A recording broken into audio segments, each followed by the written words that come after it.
payung aya payung. Etalah tahun 70 hiji, Masya Allah karim. Teu bisa kapopohokeun tah. Harita teh kajadian eta nu pohara jasa. Masya Allah, haju kula ngomong ka Abah. Pan Bung Karno geus maot sih bisa ka dieu nya, cak kula teh. Heueuh nya, cak Abah teh abang ge teu kaharti. Ngobrol jeung budak ieu beureunanan. Abang ge teu kaharti cek nanti. Bareng geus gede mah loba Soekarno kuari. Aya Soekarno M Nur. Tah mah bapana Rano Karno tah mah.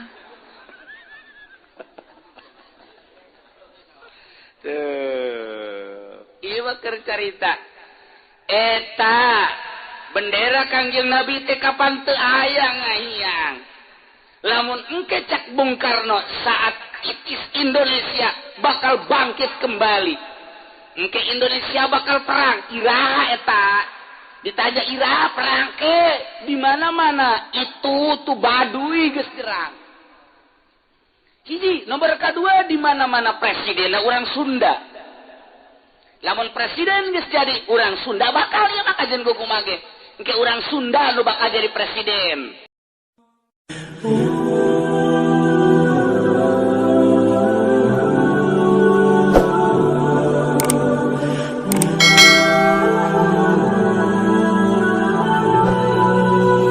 Alhamdulillah urang mah poe Minggu masih keneh eksis ngadengekeun ayat-ayat suci Al-Qur'anul. Mun lain aya iman anu teger di jero hate moal daek ngadengekeun ayat suci. Timbul tina kaeksisan iman istiqomah. Kajen teuing di imah loba urusan ngaji kajen teuing deuk aya nu nagihkeun bae nu nagih mah antepkeun keuna ngadagoannya na. Malah ribut jeung pamajikan ge. Pamajikan ditinggalkeun ngaji heula pelampiasan. Nu jelas urang mah alhamdulillahirabbil ngadenge batur mah nu di puncak minggu teh, nu di Lembang, nu di Bali, anu ka Amerika. Wih, urang mah kulantaran teu boga duit, alhamdulillahirabbil. Urang mun boga duit sarua buat teh. Mah sapira ieu mah sesa kabeh ge. Ruruntuk. Tapi teu kitu, duit beuteung kongkorong.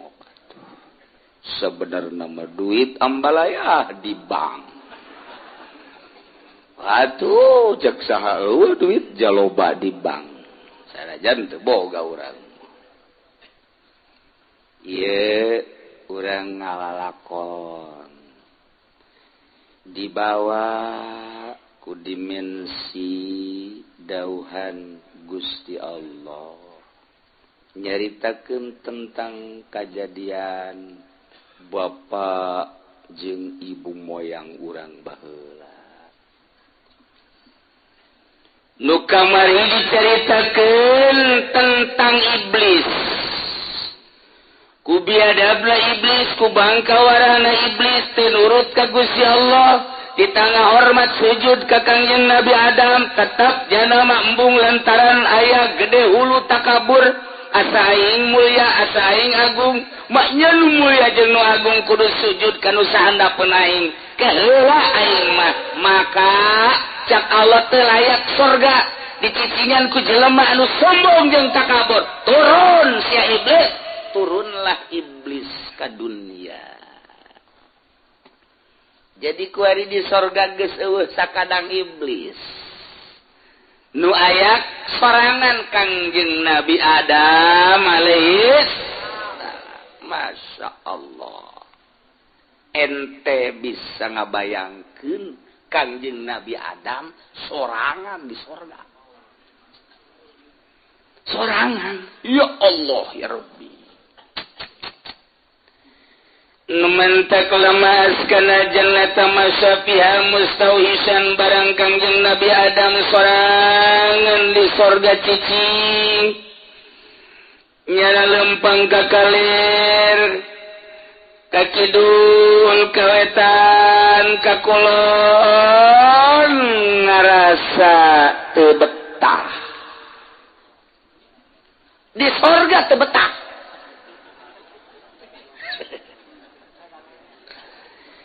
cek Gusti Allah Adam kunaon maneh atuh ngarasa teu betah sepi Gusti usah saha batur ngobrol eta istana sakitu poharana buatan aing ciptaan aing tuh kendaraan sia hayang naon bae hiji berandek naik naon bae eta bubuhan sakadaek sia deuk kumaha bae ge tetep Gusti eueuh batur ngobrol hesek abdi teu betah Gusti tetep bae teu betah oh teu betah teu betah kayaknya ho aya bae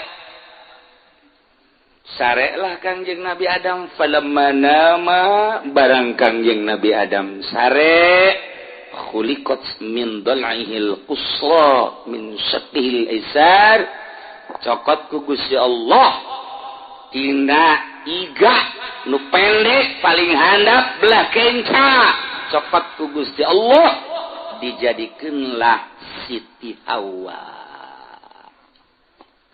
citakeun ku Gusti Allah plek cicingnya na di sisieuna ente ulah boga pikiran kos urang bojong Siti Hawa atau bangsa kos urang korelet gitu moal aya nu geulis di korelet ngaranna ge korelet kutru pangodokan sakurang korelet belum tahu aja dia nu jelas sebagai selayang yang tetap dikorelet bagi bojong mah irung penyek pahili jeung kutil ayo masih Siti Hawa mah bopoharat Masya Allah begitu hudang Kangjeng Nabi Adam gigisiknya barang bentak siapa sih ini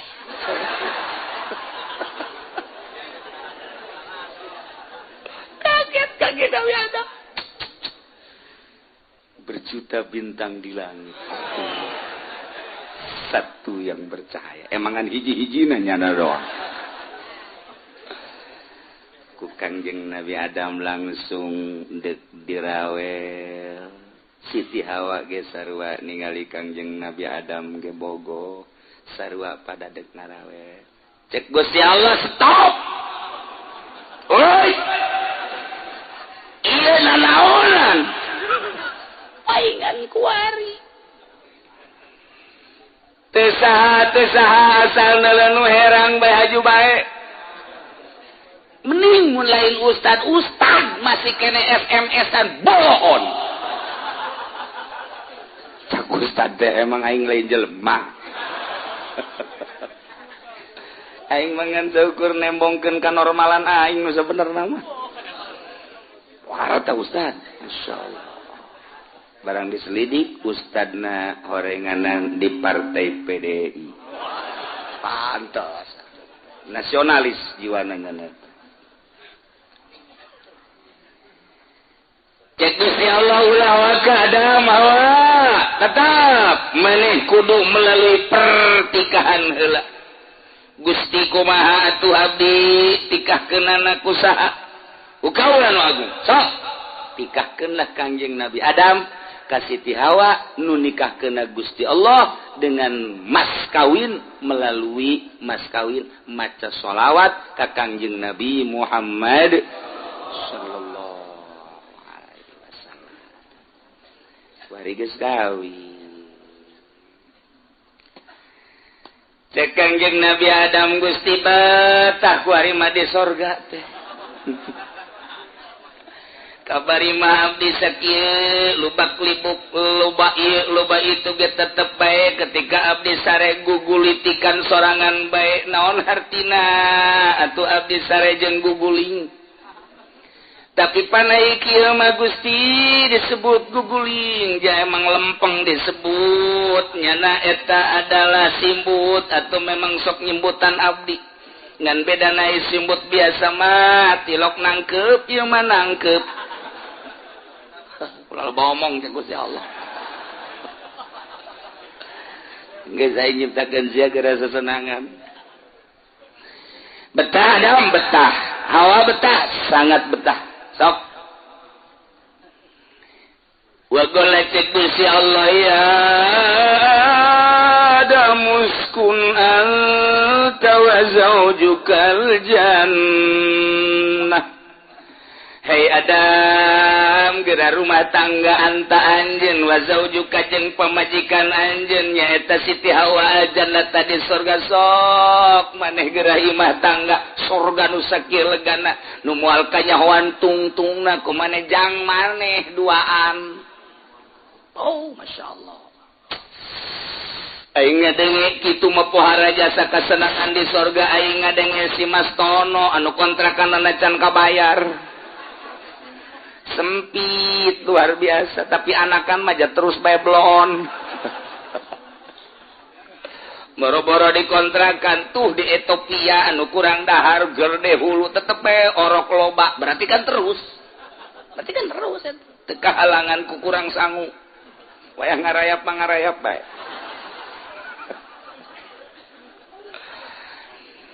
sok ada maneh geura imah tangga jeung pamajikan maneh di sorga sakahayang maneh fakula min haitsu syitu masok maneh duaan besindek dalalahar min haitsu syitu tina tempat nu dipake kahayang ku anjeun dek gadahar naon bae bubuahan inuman jeung sajabana dipersilakeun cuman hiji Adam Hawa wala taqrab hadhihi syajarata imayya ulah diopen nu imayya tangkal gandrung nu ieu mah ulah dideuketan yakni ulah didahar lamun maneh ngadahar tangkal nu ieu fatakuna minaz zalimin anjeun termasuk jelema anu zalim ieu bae hiji tangkal ieu mah ulah dikukubahakeun sajabat ieu suul adek maneh min haitsu syitu mah mangga Gusti lah sakira gandrung atuh jaloba nu sejen di Gusti setan nyaun lantaran cak setan teh beus surga teh urut aing ku ari aing aya di dunia hayang dahar aing kudu pepelakan heula hayang inum aing kudu nimbal heula aya teu kudu nimba cai di laut asin sial cak setan di sorga aing baheula hayang kopi tinggal hayang susu tinggal geus ngeunaheun jasa ku ari kasenangan aing nu baheula di sorga teh dinikmati ku Adam jeung Hawa ulah sambat ka niaya si Adam awas si Adam ku aing urut aing eta lumantakan jeung Nabi Adam sesenangan di sorga jeung Siti Hawa dilongo ku iblis teu bisa asup ka sorga ngan sakadar datang ka lawangna doang geus Kangjeng Nabi Adam di jero sorga iblis mah di luareun sorga digerokeun ku iblis Adam ka dieu hayang aing sia nurut pan kamari ge ka Gusti lain kitu urusan nurut jeung teu nurut urusan anak urusan aing tetapi kan urusan babaturan mah terus jago atuh setan ngaranna urusan masing-masing tah mah mana diciptakeun ku Gusti Allah kemudian ku ari aya pamajikan maneh eta mah geus hak maneh da aing ngomong ngaganggu aing ku ari diturunkeun ka dunya ku aing geus diduluan dunia teh jore Adam dunia teh horengan gunung sing ngarentul aya nu batu aya nu seuneu aya nu tatangkalan laut sing ambalaya jeung sajabana sia ulah sampai kudu diturunkeun ka dunia mah aing mah ngabejaan bae ka sia. Tah ieu lah hak babaturan di dieu saling menasehati. Artis kos kiai partai. Allah amis kada kita amis. Ai kitu aya naon makana ulah sok sombong Adam aing geus kadalon disebut sombong ku Gusti Allah, tapi kan aing mah tetep ai babaturan mah babaturan bae. Mana Hawa? Aya di ditu di istana. Ieu keluar sakedeung ka dieu. Urang sharing. Insyaallah. Cokot. Hawa cek ke Kang Jani. Kadi aya saha? Aya setan. Ente jana mah jelebana mah bageur ieu. Kepribadianana mah bagus, adapun nyana teu daek sujud ka kaula eta mah urusan nyana. Tapi ai jelebana mah kan nyana mah leuwih pengalaman. Sebab nyana makan leuwih ti heula di sorgana ge. Besi urang deuk nanya naon seluk-beluk tentang sorga ya ka nyana otomatis sebab nyana dulu leuwih ti heula. Geus urang ulah aya naon lah. Urusan nyana diturunkeun ka dunia, urusan urang di sorga. Adapun babaturan mah jauh masalah. Iya oge sih cek si Hawa. Habis kumaha kakak bae sih. Ka dia ngobrol.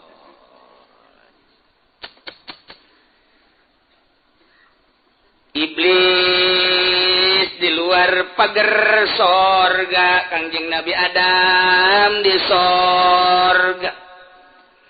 Ngobrol nu sakitu luar biasa na dahsyat hebatnya sahangat anu pohara antara iblis jeung Kangjeng Nabi Adam seakan-akan eueus sekat padahal mah disekat ku lawang cek sakaol mah lain kitu lantaran iblis ieu keul ka Adam aya hasud mah nya nyana di sorga aing kudu diturunkeun ka dunia tetep aing teh kudu bisa nurunkeun Adam ka dunia kajen kumaha ge ngan kulantaran Kangjeng Nabi Adam di sorga iblis di dunia hese deuk ngobrol maka ieu iblis neangan orai begitu kapanggih orai koros iblis minta ka orai koros aing endek nyanding ka sia aju aing bawa ka sorga lantaran aing mah geus lain penghuni sorga cak orai teh aing mah embung atuh aing kudu kudu ka sorga mawas sia mah awas ya diadem sia ku aing teu jauh ka aing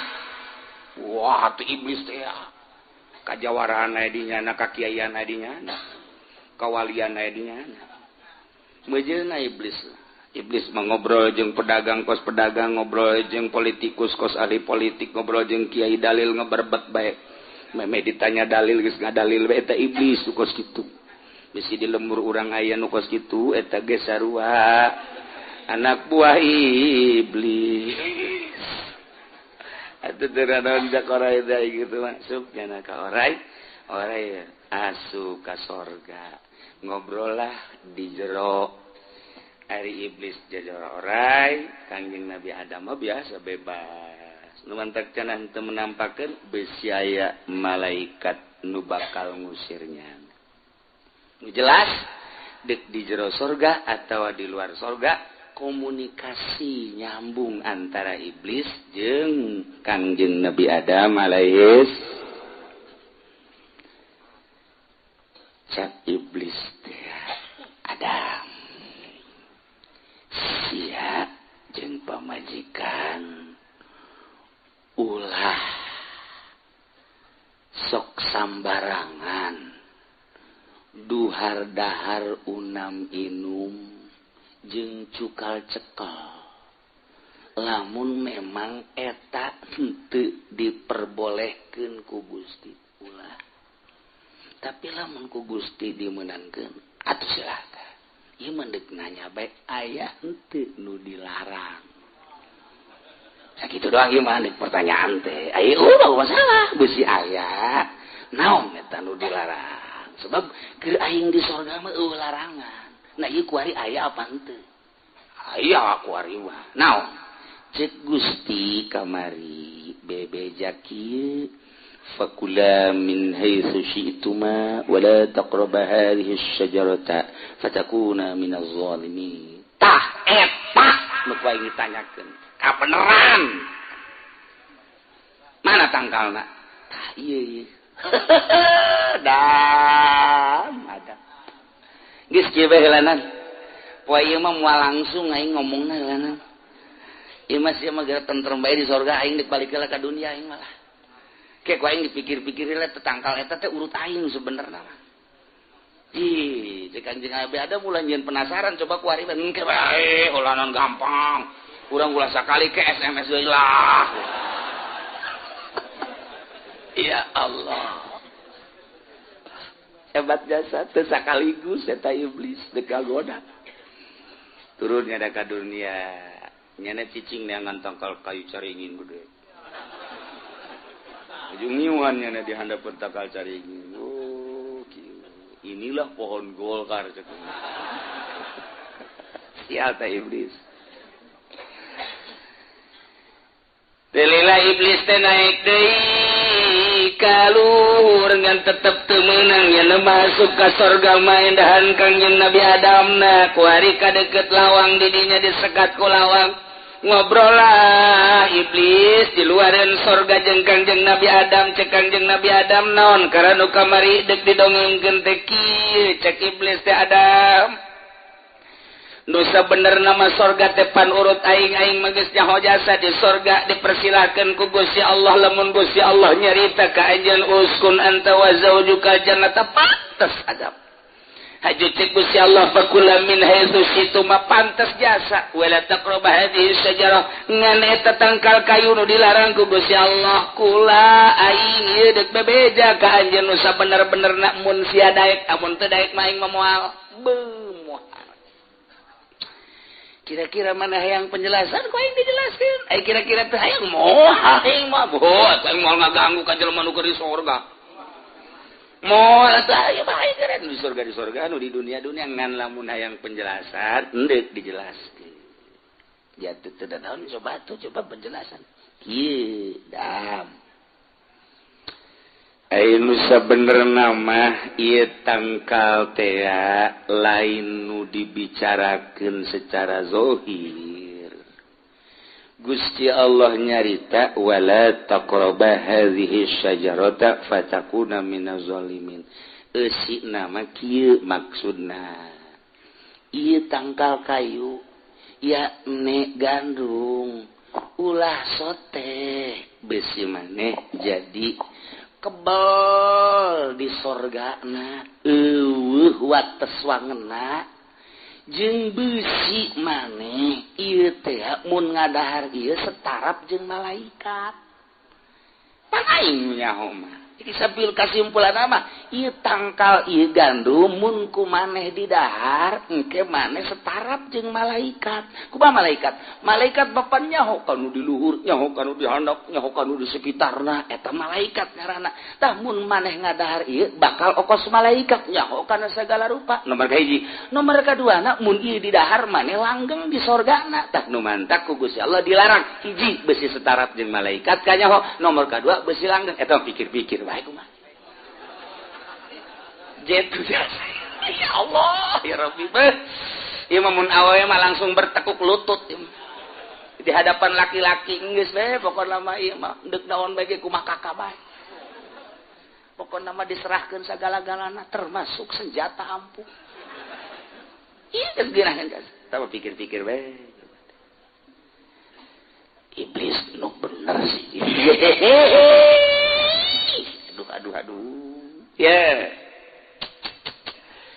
debantek fawaswasa lahum asy-syaitanu liyubdiya lahum ma wuriyanhuma min sawatihima wa qala ma nahakuma rabbukuma an hadhihi asy-syajarah illa an takuna malakaini aw takuna minal khalidin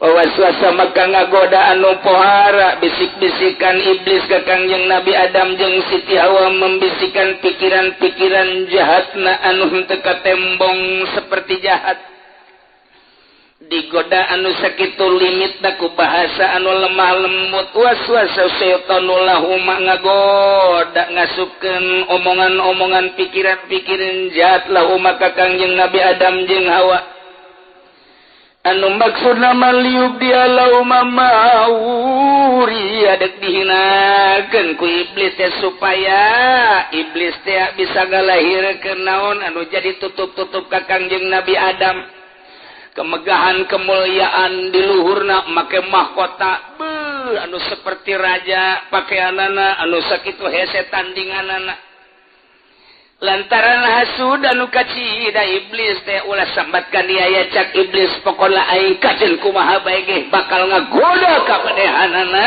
supaya coplok ieu kemuliaan jeung kemegahan kemewahan anu dibikeun ka Adam coba Wakala cek iblis ngomong ka Kangjeng Nabi Adam Hawa mana aku mata nyegah ka anjeun duaan rabbuhuma pangeran an hadhihi syajarati tina ieu tangkal gandrumila antakuna kecuali kaayaan anjeun teh bisa malakaini setarap jeung dua malaikat hartina malaikat maloba kanyahona kege anjeun lamun eta di dahar bakal nganyahokeun sagala rupa nu aya di lauhil mahfuz bakal nyaho nu aya di dunia bakal kanyahoan nu sagedengeun bokona mah ieu sorga teh bakal kanyahoan persis kos aya CCTV na bae kitu weh poharat iblis geus nyahoan ka CCTV leuwih ti eta mah kan ieu mah sakadar jaritakeun depan urut aing sorga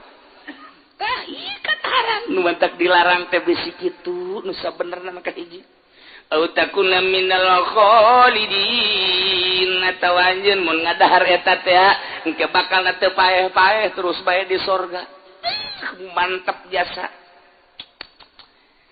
maknya cuk Kangjeng Nabi Adam jeung Sita bisa kos kitu sih apan cek Gusti Allah ge wala taqrabah hadhihi syajarah bahasa Gusti jeung bahasa urang lain deui kudu diterjemahkeun Adam sing pinter sing ada ieu mah aing mah besi sia kos aing kudu ka dunia mantak aing ka maneh ngomong kitu ge supaya maneh tetep di sorga ulah sok aju ka babawa ieu mah mangnya ja acak Gusti Allah wala taqrabah hadis saja bahasa pangeran nu hese bahasa pangeran teh kurang kudu nu limit dihartikeunana beuk lain lalagaan saeutik bae urang bisa salah tah eta teh pihartieuna mah kos kitu nu sabenerna mah ku Gusti Allah dilarang wala taqrabah hadhihi syajarah ulah sok didahar ge ieu mah ieu eta teh lantaran ngabogaan hikmah anu luar biasa cok geura dahar sakedeung saeutik we didahar ujianna bloy bakal nyaho naon wae di sorga naon wae di langit naon wae di bumi wae bakal kadel percis kos malaikat bae pokona mah nyaho ka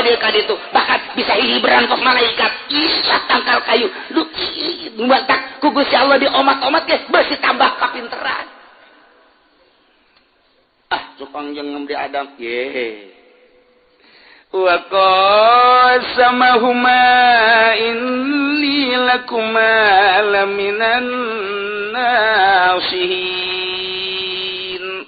kulantaran didesak ku Kangjeng Nabi Adam maknya akhirna timbul supaya ngayakinkeun ka Kangjeng Nabi Adam timbul bahasa anu nomor hijina ieu iblis sumpah di hareupeun Kangjeng Nabi Adam wa qasamahuma dab adik sasalaman wallahi billahi tallahi wahara demi Allah aing ngomong kos kitu soteh aing ku sebab karunya ka anjeun ulah datang ka diantepkeun di sorga teh eta bahasa larangan nu asli mah eta sabenerna mah ngamanggakeun yang beusi maneh engke loba kanyaho teh beusi takabur kan geus nyaho maneh mah eueuh sifat takabur geus nyaho maneh mah istimewa ja malaikat ge ngahormat ka maneh sakitu ge malaikat loba kanyahona ditah ngahormat ka anjeun kok mun anjeun setarap jeung malaikat ai utamana mah tetep utamaan anjeun ya maneh mah nabi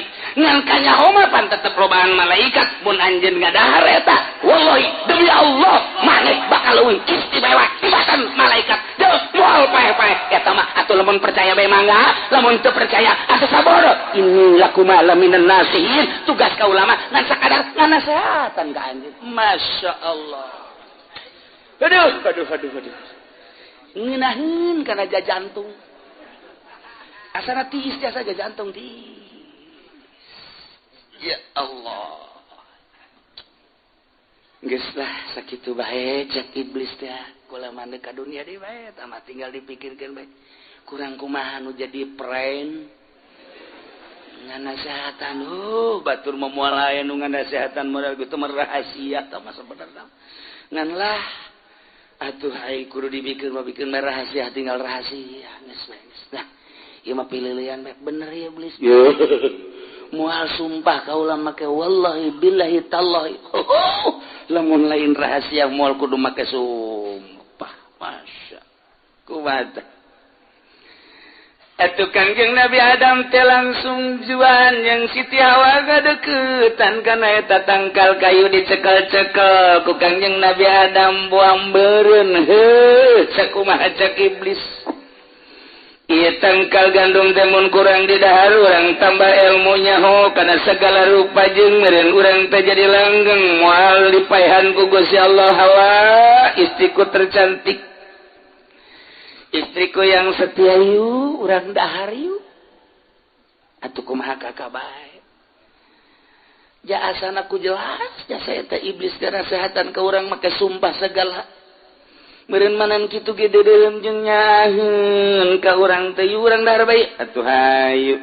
Yuk didaharlah ku Kangjeng Nabi Adam jeung Siti Hawa. Kumaha barang didahar? Fadallahuma bigururin falamma zaqa asy-syajarata badat lahuma sawatuhuma wattafiqa yakhsifani 'alaihima min waraqil jannah. Maka ku gara-gara iblis kana sehatan make sumpah nu sakitu hebatna atuh iblis garana ge. Orenganan iblis tetep bae nya nama pinuh ku tipuan dengan tipuan iblis.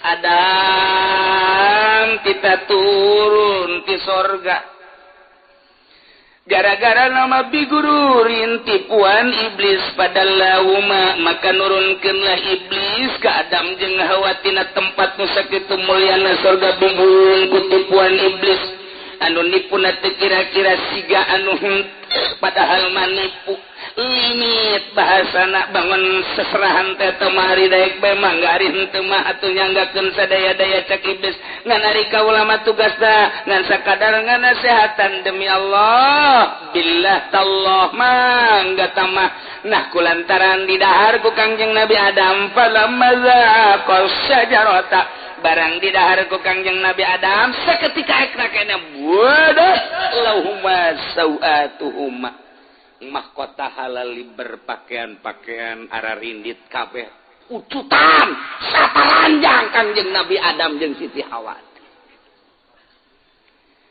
teu daekeun baju nempel di awakna di udag geus teu bisa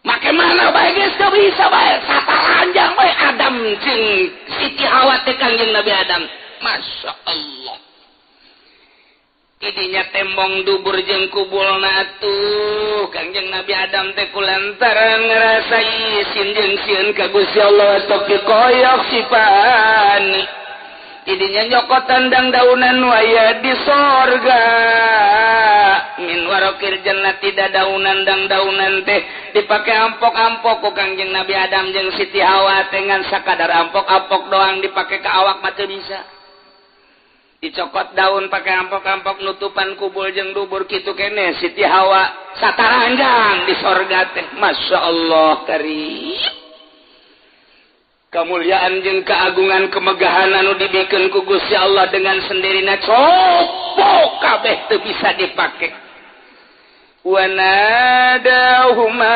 rabbuhuma lam manhakuma tilkuma syajarah Allah ngagerok ka Kangjeng Nabi Adam nada humarapohuma Adam hawa alaman hakuma antil kuma sajarah lain taing nyaram kasih pasti disaram ku aing dicegah eta masih ada wala taqrabah hadis sajarah mun kumaneh di dahar teh tanpa takula mina zalimin teu gade Adam hawa dicakak di jalak beak kanjeng Nabi Adam jeung Siti Hawa di sorga dicerekan wa aqul lakuma maka ieu ngomong ka sia Adam jeung Hawa kade inna syaitana lakuma atuwwun mubin pan setan teh musuh jahat coba kita goda keneh bae sarekan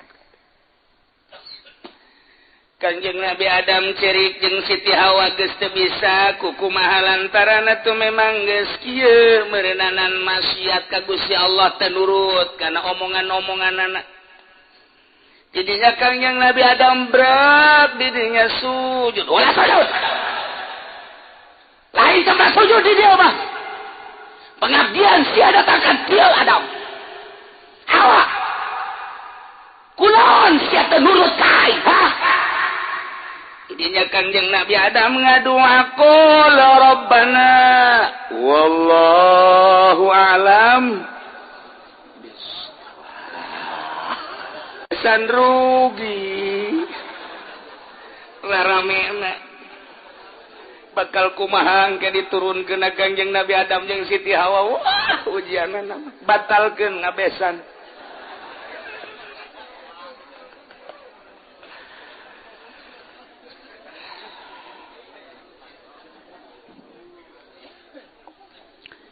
Bismillahirrahmanirrahim. Qala al-Imam al-Qurtubi rahimahullah. Ucap sama Imam Qurtubi moga ngarahmatan hu Imam Qurtubi safallah. Wa mithlu ma fu'ila bi Ubaidillah lan utayum pamane barang kang den pigawe makalawan ki Ubaidillah bin Ziyad kadzalika. Iku kaya mangkono-mangkono ma fu'ila den pigawe amma.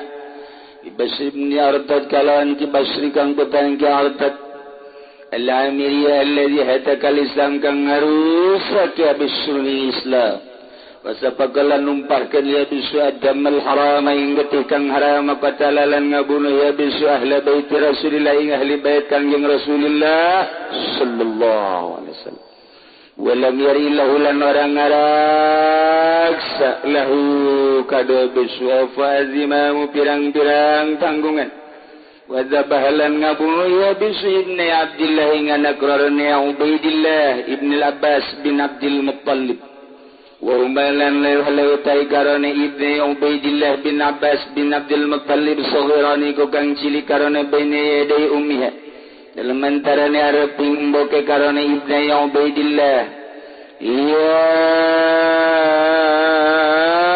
muhanikang bubungahan ya kang lagi bubungahan ya karena ibni Ubaidillah wa huma lan utaya ibni Ubaidillah iku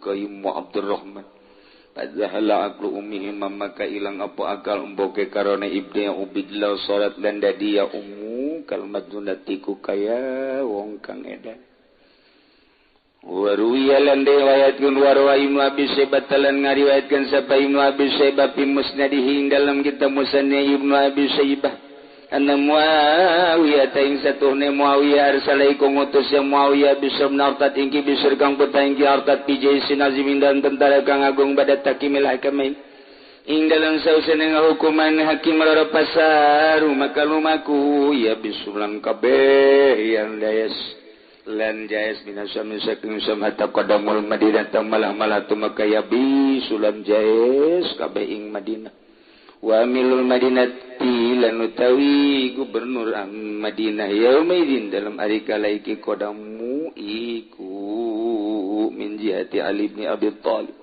ada saking arah ki Ali kang butang ki Abi Thalib radhiyallahu anhu ganilar benu sapullah saking Ali wa Abu Ayyub Al-Ansari utawi amilaiku ki Abu Ayyub Al-Ansari radhiyallahu anhu muganilar benu sapullah saking Abu Ayyub sahibu Rasulullah kang ada sahabat Kanjeng Rasulullah Paparo Abu Ayyub Al-Ansari maka lumaku sapa Abu Ayyub Al-Ansari wallahi qala nemu ya Abu Ayyub bi Aliin kalau nada radhiyallahu anhu ganilar bin saking Ali wa dakhala bisulan manji sepaki bisual Madinah taing Madinah pasaida makamu gaya bisu mimbar aing mimbar Madinah wa qalalan wacap ya bisu aina syekh ikun diutawi syekh insun alladzi ahituhu kang wis gangjing akan insun ing syekhuna ing dalam kana pangambilan sikalon kamayani niki ya bisu Utsman dapan ing Utsman kang lapuan kang putan ing apa radhiyallahu anhu gandilar bin sabal saking kana Utsman dapan sumagala kali-kali ngucap ya bisu wallahi supaya insun demi Allah ya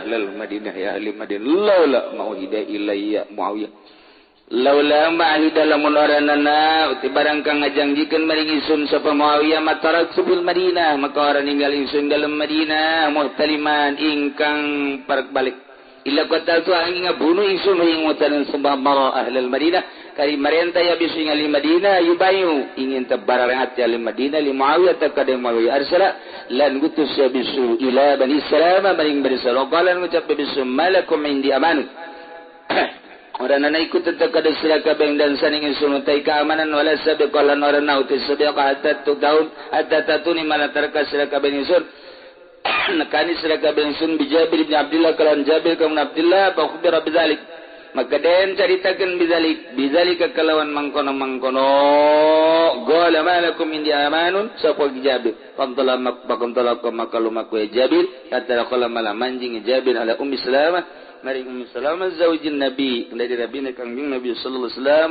faqala maka ngucap Jabir ya ummah duh mbok ingsun innahum yatlubuna satuhune ya guys kunyarupri ya guys kabehan ubaya ingin ta bayat ingsun salim Muawiyah ta kada Muawiyah faqalat maka ngucap ya Ummu Salamah lahu kada Jabir ara an tubay'a ningali ingsun intabat sira wa illam tubay'i qataluka maka bakal mataini ya jaz kaing sira faqala maka ngucap Jabir hadhihi bi'atu dhalalah wa taykila bi'atiku bi'at kang sasar thumma in Jabiran ata Bisra kari-kari satuna Jabir ketika Jabir ing Bisra wa bayaulan bi'at Jabir ing Bisra Muawiyah tegar Muawiyah wa hariba Bisra durat lan ngaruntukeun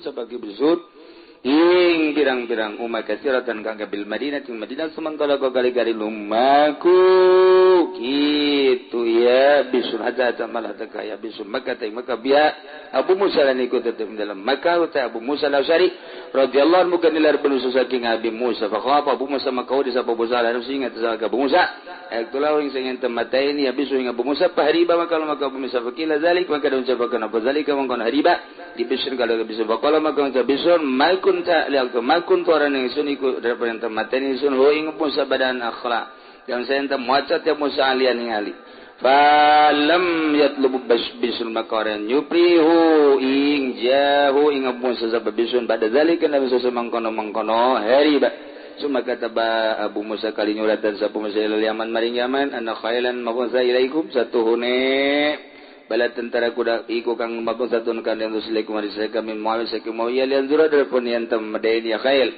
ashab Ali wa amilhi ashab Ali lan amil Ali bil Yaman yang faqabila nasumakan dan summa Abu Musa zalika ing mangkono zalika ing mangkono kataba Abu Musa sumamado bisun kali-kali lumaku sapa kali-kali lumaku sapa bisun lil Yaman wa kana amilun lana sapa wa kana amilu Ali wa kana la amilu Ali lana sapa amil Ali biha ing dalam Yaman iku Ubaidullah bin Abbas alam balago maka sama-sama untuk Makkah yang Ubaidullah amr bisun apa perintah bisun perro maka lumaku iya Ubaidullah ilal ku kemarin ku pahatta maladaka iya Ubaidullah alian ngali Fastakhlafa lan nandaikan khalifah iya Ubaidullah alal Madinah ingat sa Madinah Abdullah ibn al-Madaini al-Harisi fa'ata bisun maka tegasa bisun faqatalau maka matan ya bisun ing Abdullah wa kutila mau ibnu London pada sumertane Abdullah sapanek Abdullah rajalan babalik ya bisun ila Syam maring Syam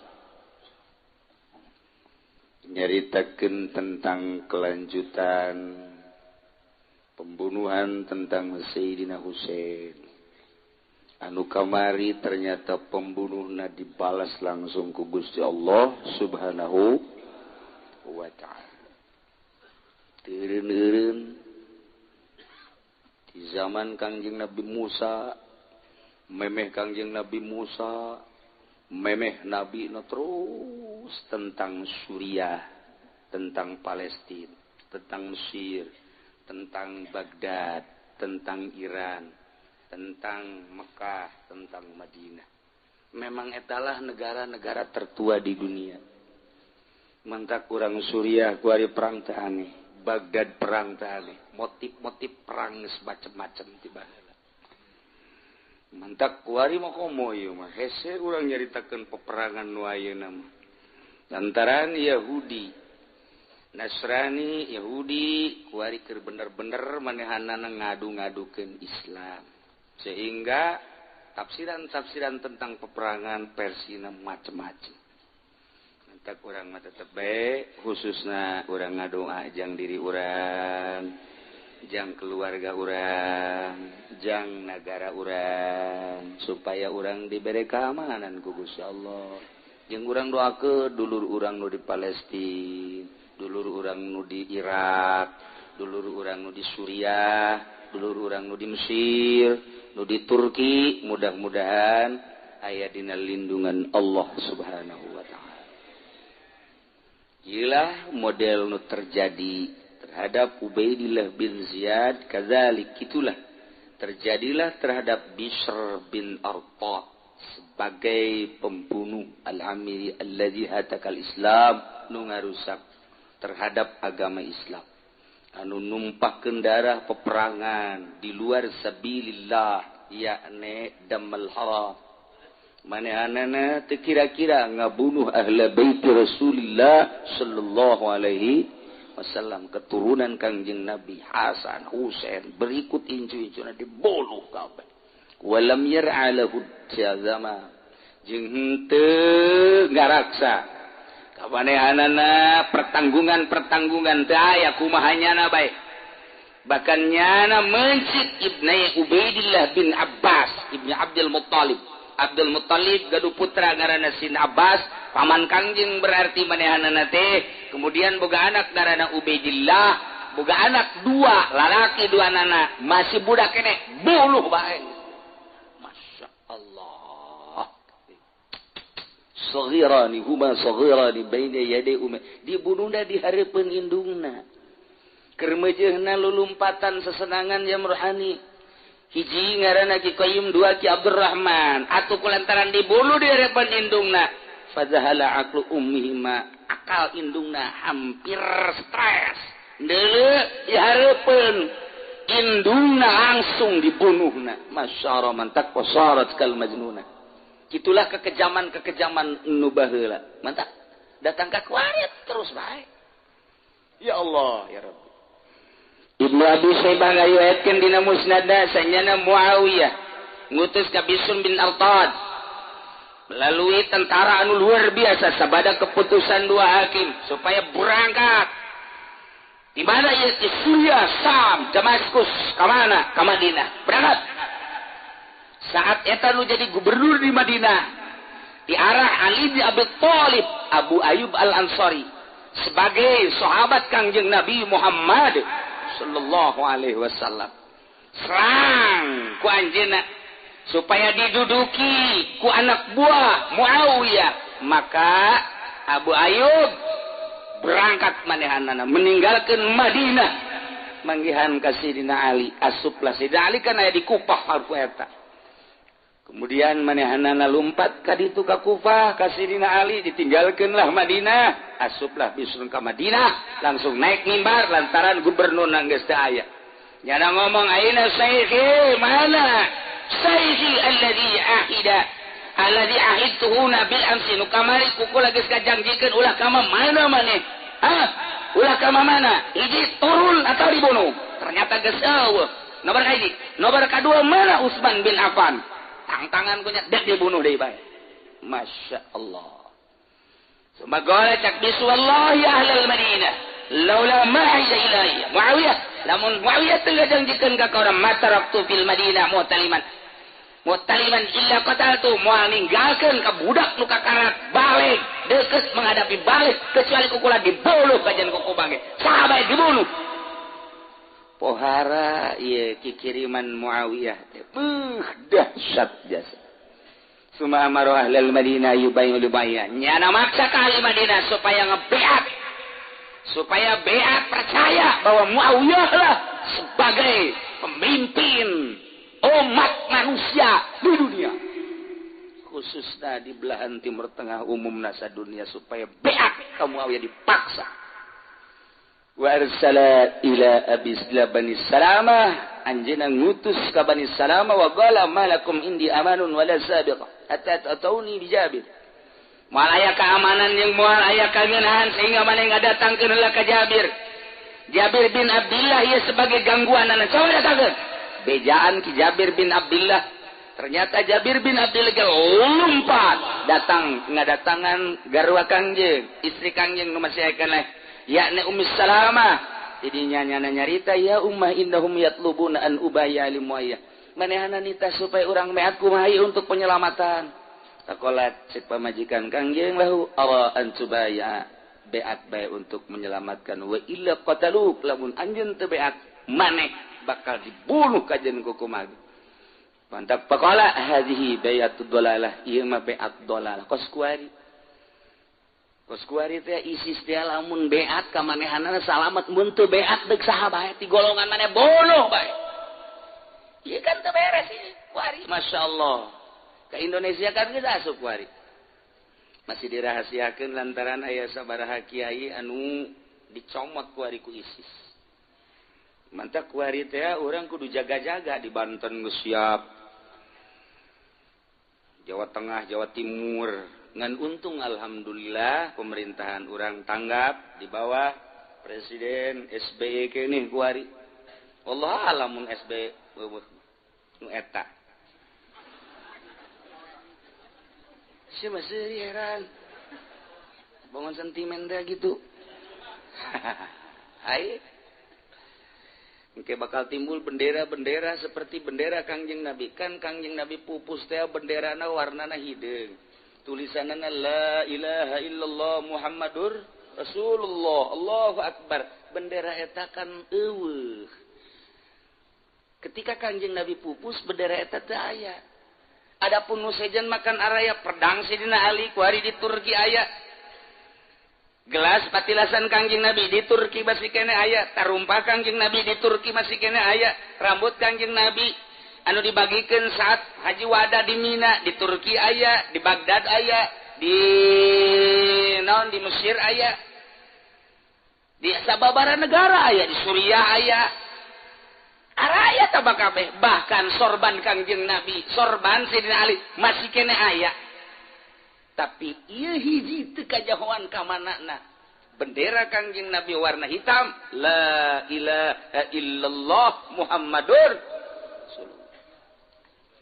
orang lamun nyaritakeun kos kitu menyaritakeun itu di Indonesia Bung Karno luar biasa menggebuna berapi-api ketika pidatonya meyakinkan terhadap bangsa Indonesia untuk membela bangsa negara jeung agama siapapun pokokna mah ganyang mun urang nyarita tentang pidato Bung Karno urang kabawa pinter kabawa terharu kabawa menggebu-gebu kunaon eta terharuna hati Bung Karno ganyang musuh kacaritakeun Bung Karno maot pedang kerisna nomor kahiji nomor kadua itekna nomor katilu cincinna nomor kaopat bendera sangsaka merah putih nu asli eueuh nu sabenerna apa kula buka rahasia ku ari bae eta nu aya lempengan nu kamari diganti teh eta ge teu asli nu asli mah nyana sakitu nyaritakeun asli-asli teh nyahoeun berarti berbarengan dengan keris Bung Karno cincin Bung Karno buah ieu ya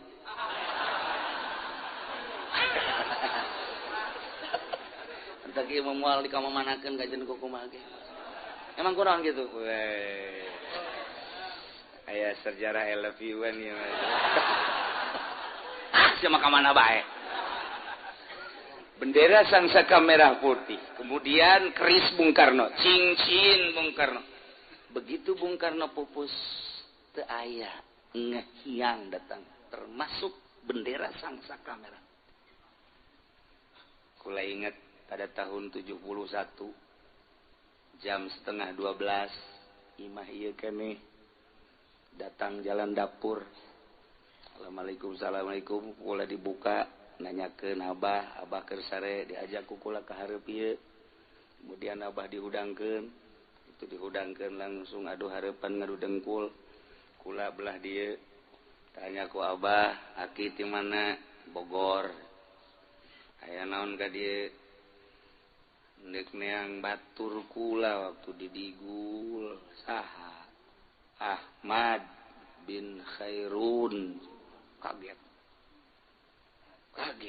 ai ke ieu saha ieu mah anu mung proklamirkeun Indonesia. Masya Allah kula mawa cai kadinya teu diinum saat eta mah pancen aya kueh-kueh mawa gula Jawa nu sok disuguhkeun teh bener teh. Budak wari mah nyahoan budak wari mah gula Jawa disuguhkeun tetep teu didah. Tidinya aya bungkusan di dieu ku abah ditanya ieu bungkusan naon aki? Ieu mah bungkusan teh bungkusan rahasia. Coba kaluarkeun dikaluarkeun cincin. Ari ieu mah keris.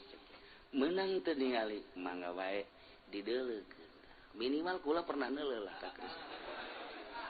Nah deuleuh kula mah dihitung ku kula 1 2 3 4 5 6 7 nu haji pendi mah 11 loba teh. Loba teh ngaturan ngapung jadi henteu atuh. Eta suka deui. Kemudian ku abah dilalaga ku bamun jeung kula can waktuna. Nu ieu Sangsaka Merah Putih nu asli. Dibuka, dikibarkeun, Masya Allah. Dilepan deui. Cincin, bendera, termasuk keris, itek da di dieu hiji. Set. Di deuleu ceulikna gede sabeulah. Gede sabeulah. Coba Haji Pendi. Nyana mah lain gede sabeulah, rebing kabeh. Aduh, nu rebing kitu mah biasana cekolot baheula eta teh cenah ngadenge tapi plus-plus. Eta kitu. Celikos kitu teh celik kenceng. Lamun nu rancung eta bagus. Sebab kancil rancung pinter.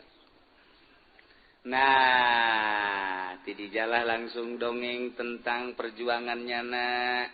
Langsung mengarah ku lagi. Oh berarti Bung Karno sanajan teu nyebutkeun ngaran. Ti dijalah langsung ngobrol-ngobrol tentang perjuangan babarengan jeung Ahmad Khairun. Sanggeusna pas jam 12 azan lah budak di dieu Allahu Akbar. Nah, ceuk manehanana kula geus di bejaan kuburanana mah di mana di Doyong, kula deuk zarah, kemudian kula deuk ka Banten, insyaallah doana bae. Pamitlah pas zarah pas azan, kemudian keluar, setelah keluar mengkol ka dieu pas eueuh. Berarti harita can pernah kapanggi deui, kapanggi jeung Soekarno nu kuari jadi DPR Golkar. Batur Haji Pendi teh Soekarno sia teh mah. Jadi kula nu mantak wani nyebutkeun bahwa Sangsaka Merah Putih nu kuari lain asis sanajan inting-intingan sebab harita dibawa kerisna, cincinna, itekna, benderana. Hiji deui payungna nu kunyana. Payung aya payung. Etalah tahun 70 hiji, Masya Allah Karim. Teu bisa kapopohokeun tah. Harita teh kajadian eta nu pohara jasa. Masya Allah, haju kula ngomong ka abah. Pan Bung Karno geus maot sih bisa ka dieu nya, cak kula teh. Heueuh nya, cak abah teh abah ge teu kaharti. Ngobrol jeung budak ieu beureunanan. Abah ge teu kaharti ceukna teh. Bareng geus gede mah loba Soekarno kuari. Aya Soekarno M Nur. Tah mah bapana Rano Karno tah mah.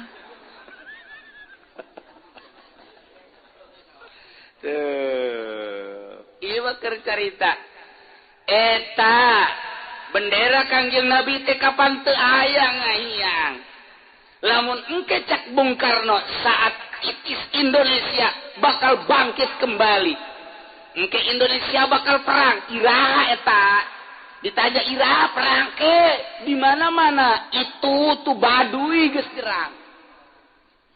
Hiji, nomor kedua di mana-mana presidenna urang Sunda. Lamun presiden geus jadi urang Sunda bakal ieu mah kajen kumaha ge. Engke urang Sunda nu bakal jadi presiden. Nomor kaji, nomor kedua Baduy nyerang. Didinya lah bakal timbul peperangan. Perang lah mimiti jeung urang. Kemudian lantaran perang teh ngaranna ge main dukung-dukungan, turunlah engke Amerika. Wah, dahsyat luar biasa.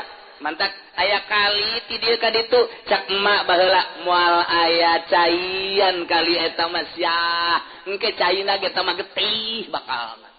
Sok tanyakeun gara-gara nyaho. Moal aya caian tah mah kali eta mah getih engke bakalna caina. Bener bae ku ari eueuh caian. Atuh caina ge sapira cai kobakan kitu dipelakan lelek wajib pendi. Wajib lelena ge lain nang meuli atuh nang nyokotan di mana nang maling lah pokona mah geus. Ya sorangan di dinya. Tampangnya nang kudu meuli lele di dinya. Nah, engke cak Bung Karno perang bakal aya titurunan kaula nu bakal jadi kesatria. Ieu bakal diturunkeun ka dinya kerisna doang. Cincina jeung itu bakal dicekel ku ponggawana turunan kiai nu bakal nyekelna. Bendera bakal dikibarkeun kembali. Bener atau teu bener? Jangan nu ngomong seperti gitu. Geus tamah cerita Indonesia mistik tamah kos kitu mah. Indonesia mah emang resep kos kitu antar resep. Tapi kan di sisi lain Kanjeng Nabi nyarita bendera kaula dengan wafatna kaula ikut terkubur ke Kanjeng Nabi. Ieu sejarah anu luar biasa. Engke bakal keluar bendera eta dibawa keturunan kaula. Malikul ardi arba'ah kafirani wa mu'minani. Dua kafir, nu dua mukmin. Wa sayakunu khamisun. Bakal jadi raja sadunya kalima. Wa min dzurriyyati. Eta adalah turunan kaula. Ismu abi. Wa abu abi. Artina ngaranna sarua jeung ngaran kaula. Ngaran bapana sarua jeung ngaran bapa kaula. Berarti ngaranna Ahmad bin Abdillah atawa Muhammad bin Abdillah. Wa Mahdi. Engke bakal timbul Mahdi mawa bendera ti Kanjeng Nabi. Jadi eta bakal dikibarkeun bendera la ilaha illallah Muhammadur Rasulullah. Di mana nyana lahir? Di Madinah. Di lemah geus kalut di dunia kabeh. Lompatlah nyana ka Mekah, ditunggu di Mekah. Setelah Mina acak-acakan ke. Idinya nyana salat bae, kemudian ayalah seorang rajul Tamimi nganyatakeun bahwa ieu Mahdi. Terekeun nyarita jara jeung terekeun ngaku kakarak nyana ngaku. Disumpah, setelah disumpah nyana berangkat ke Suriah. Suriah nu biang peperangan teh Suriah Damaskus tu kuari lantaran etalah negara tertua di dunia.